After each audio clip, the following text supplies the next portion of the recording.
Now, Ted Kennedy, based on the indictment that was just leveled, would have been indicted as an agent of the Russian government. And I want to talk to the #1 expert in the country on this issue, a friend of mine. He's a professor of political science at Grove City College, Grove City. He's the author of over a dozen books, most recently including, doing my best, Paul, most recently including A Pope and a President, John Paul II, Ronald Reagan, and the extraordinary untold story of the 20th century. Paul, how are you? Good, Mark. How are you doing?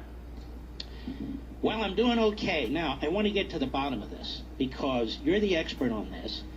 And it seems to me that if we're really going to get to the bottom of Russia interference in our election, we're really going to get to the bottom of collusion. It is time, once and for all, to set the record straight. We've done it before, but today is a propitious moment with Ted Kennedy. What did Ted Kennedy do with the Soviet Union?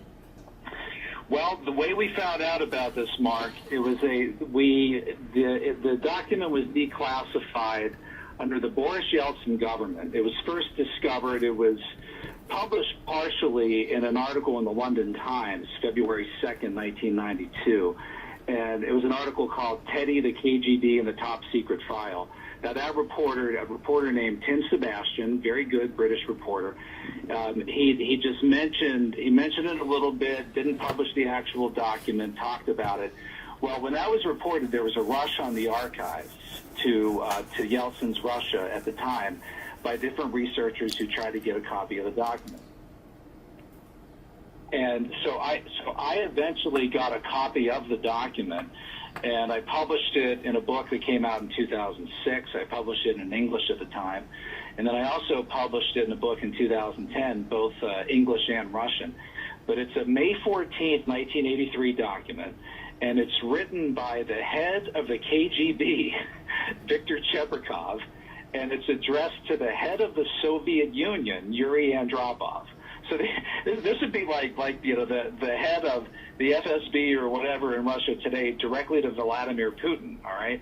Except he couldn't get any higher than this.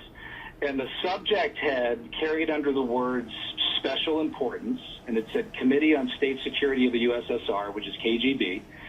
It said regarding Senator Kennedy's request to the General Secretary of the Communist Party, Y.V. Andropov.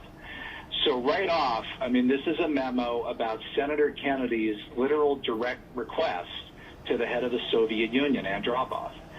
And that in the memo, Chebrikov says that Kennedy is very troubled about U.S.-Soviet relations, the deterioration of U.S.-Soviet relations. And Kennedy, Mark, blamed this on what he called Reagan's belligerence. So he didn't blame this on the Soviet dictator. He blamed this on Reagan's belligerence. And he said this was made worse by Reagan's stubbornness. And in the exact words of Chebrikov, I have the document right here.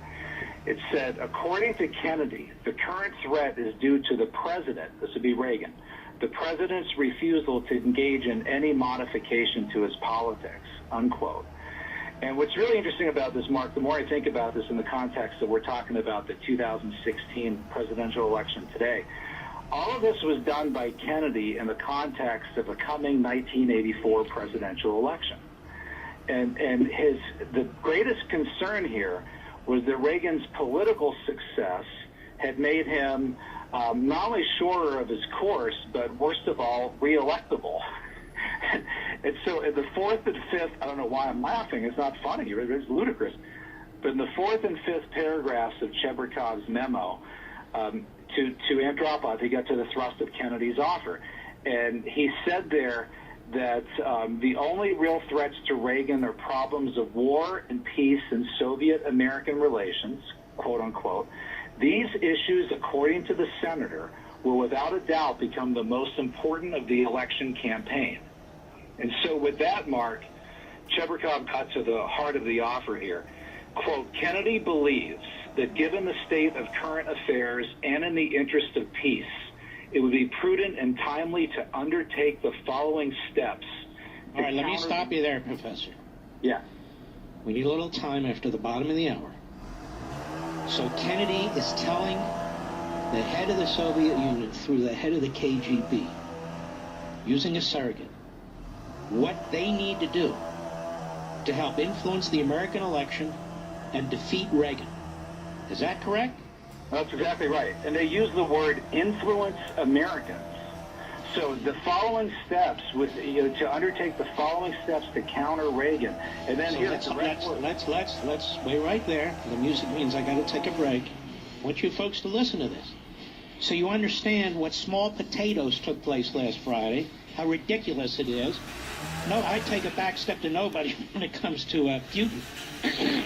But this guy Mueller is a pathetic joke, as are the Democrats. We continue with Professor Paul Kengor. I want you to keep something in mind. Starting about 1983. I believe the FISA Court was started in 1979, thereabouts. And I don't believe there were any surveillance actions, any warrants against Ted Kennedy. Were there, Professor, that we know of? No, nothing. And, I mean, nobody talked about this. Nobody reported on it. Nobody followed up on it.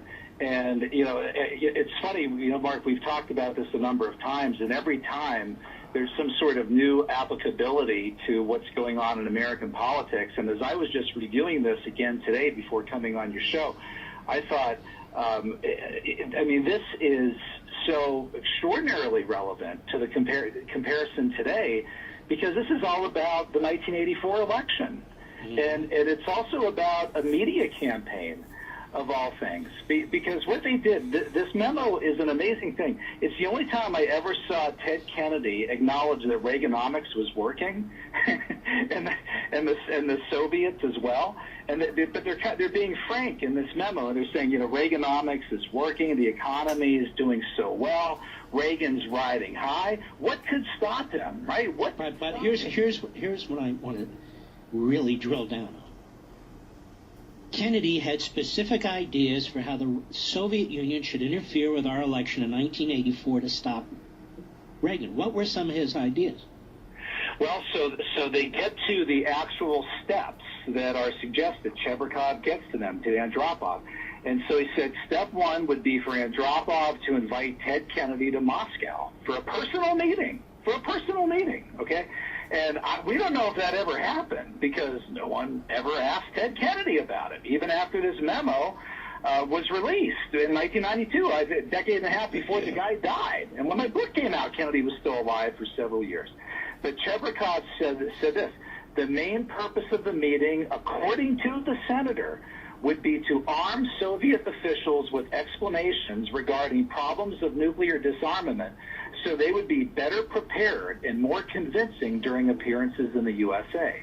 Mm-hmm. And that gets to the other part of this. So the second step here... Hold on now, let me ask you this. With all the allegations swirling around today, the Logan Act, which has never been effectively used, successfully used, so that would be a violation of the Logan Act, wouldn't it? Where you have an official who's not part of the administration conducting foreign policy around the official foreign policy of the United States government. It's possible. It could be. I mean, I'll not answer the question because you can defer to me on that. Yeah, exactly. Yes. But the next part of it then, so Chebrikov said this: Kennedy believes that in order to influence Americans, look at those words, right? Kennedy believes that in order to influence Americans, this is the head of the KGB talking, it would be important to organize in August of September this year, 1983, televised interviews with Andropov in the USA. Mm-hmm. And Senator Kennedy even recommended that Andropov seek a direct appeal to the American people. And on that, Chebrikov wrote, Kennedy and friends, and here he listed Walter Cronkite and Barbara Walters. They're both listed by name in the memo. Cronkite and Barbara Walters are named in the memo. He listed them as good candidates for Andropov to sit down with and do interviews with in the United States so he could influence Americans and convince Americans of Soviet peaceful intentions, contrary to this wild, belligerent Reagan and his militaristic policies. And the memo even says that Reagan is good at propaganda. It's the word that the Soviets use the word propaganda. Reagan's good at propaganda. And so with that, Kennedy was offering to help. And it goes even deeper, Mark, not just with Andropov. Kennedy could arrange interviews not only for Andropov, but, quote, for lower-level Soviet officials, particularly from the military, who would also have an opportunity to appeal directly to the American people about the peaceful intentions of the USSR. So this is, just to bring it home here, this is more than the Soviets trying to influence our election. This is the number one liberal icon, lion, Democrat in the United States Senate, would run for president in the Democrat primary in 1980 and lost to Carter, who is soliciting the Soviets' interference in our election. Correct? Yeah, and this would be like, Kennedy, keep in mind, was considering running in 1984. Although it says in the memo that his popularity isn't very good, he probably won't run. But I would think that this would be more like having a literal direct memo from the current head of Soviet intelligence, the current KGB, the current FSB, directly to Putin, with a subject heading at the top that says, just to quote it verbatim, it would say special importance regarding Donald Trump's request to head of Russia, Vladimir Putin, unquote. I mean, it would be comparable to that. This isn't even a low-level person representing the campaign. This is a sitting U.S. senator. Yeah, as you said, the lion of the Senate, probably the most influential liberal senator in the United States. When this came out, when did it first come out again? So it was first reported by the London Times on February 2nd, 1992. So 1992, Kennedy is alive, Department of Justice still functioning, the Intelligence Committee still functioning. Tell me, did anybody investigate this? No, nobody did. And the way that I got the memo, a Ukrainian individual sent it to me when I was doing research on my Reagan book at the time, The Crusader. He said, I hear that you're doing a follow-up book on Reagan. You're looking at the Cold War. You should see this memo that I have about Kennedy and the KGB. And he described it to me. I said, oh, come on, it doesn't really say that.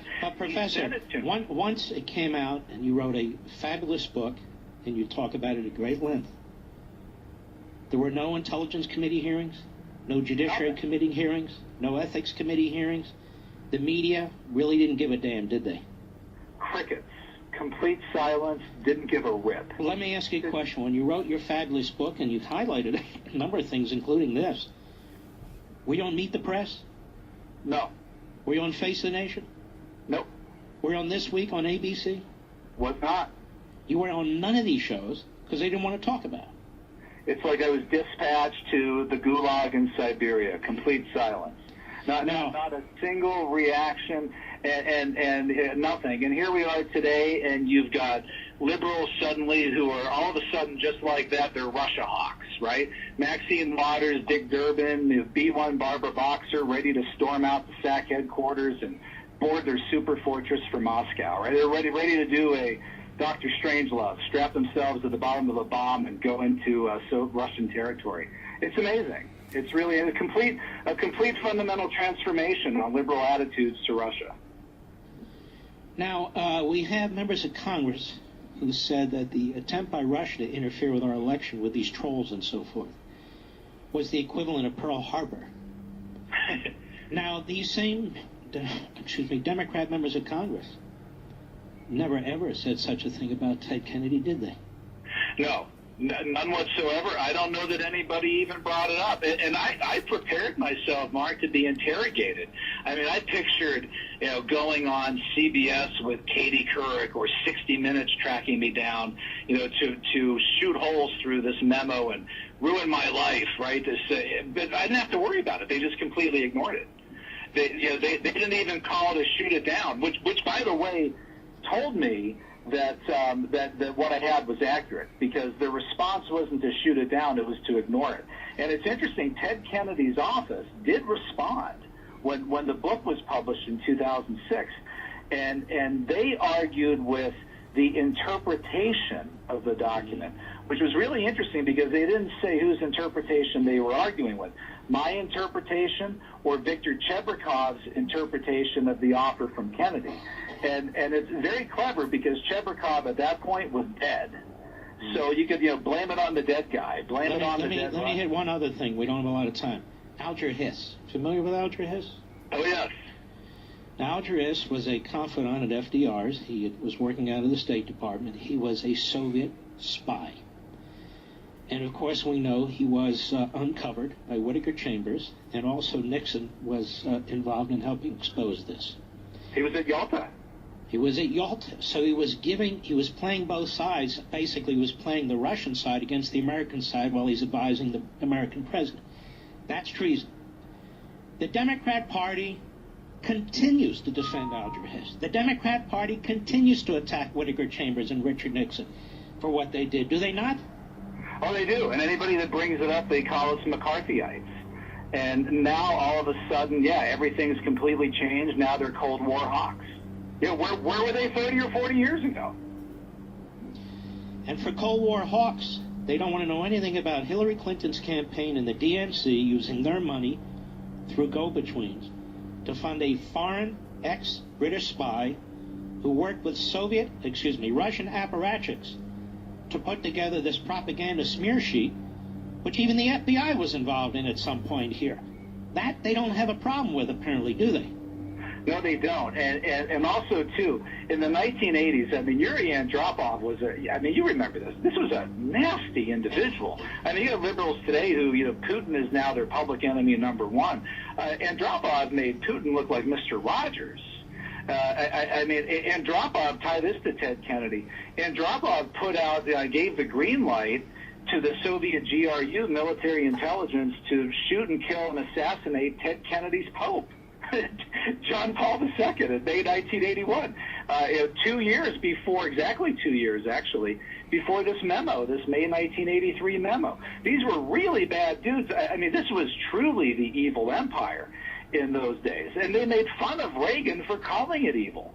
So, I think what happened with Kennedy is worse than so much of what they're trying to allege today. Well, Professor, as usual, you've been a huge help. I want to thank you for spending your time and educating us. Well, sure thing, Mark. You know where to get me.